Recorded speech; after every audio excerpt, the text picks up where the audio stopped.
Okay, firstly on Saturday you have Kuro in the Group 3 Kindergarten Stakes at Rainwick. Obviously it's going to be a wet track. Do you think he is up to the task? Yeah, I think he's definitely up to this grade.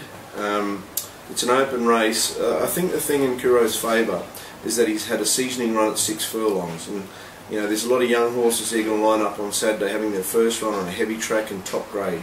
He's had a good tough hard run at his last start.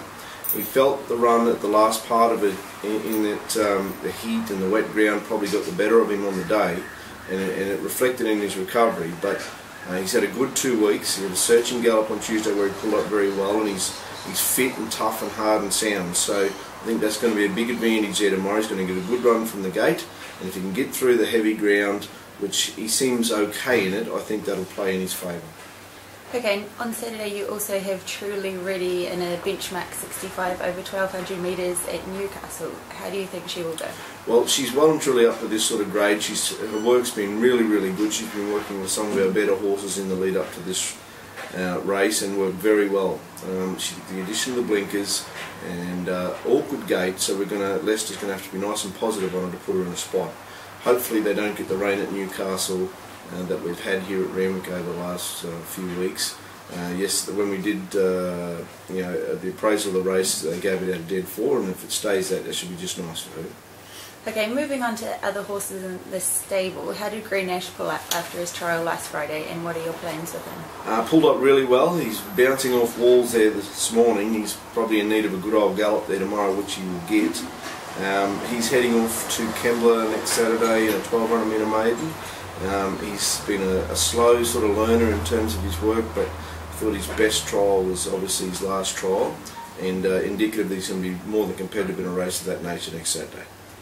And has Supervillain shown you enough in his work to send him to a race, and where would it be? Look, he'll probably go to Kembla Saturday week as well in a 2000 metre race. He got carved up the other day at Wyong in a fast run race. Horses that sort of softened him up mid-race, dropped right out where he held his ground, and James felt that he stayed on the bit a lot longer this time. He still hasn't run up to the work that he's shown us at home, but he'll have a gallop tomorrow and then again on Tuesday, and then we'll toddle him off to Kembla and see if we can't get him back in the winner's circle. And what are your plans with Winsomore? Will he have one more start before you send him for a spell? Yeah, I think that'll nearly do him. He's come a long way this preparation. A little bit of a setback coming into the prep, and then but geez, a very good run the other day, and I thought a little bit of improvement this week, and he'll win at his next start. James rode him beautifully the other day, and he really attacked the line. He's fitter now, he's seasoned right up, and he's got his foot right on the till.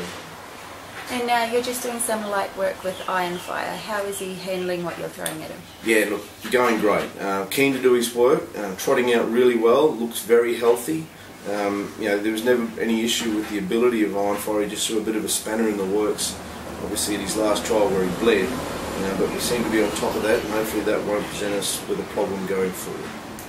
And now one for the punters out there. What is your tip for the weekend? Tip for the weekend, look, we've got a very good chance in Gypsy Diamond, but she's very short. I would think that Messine will win the Doncaster. Oh, thanks for talking with us, John. All the best for the weekend. You too.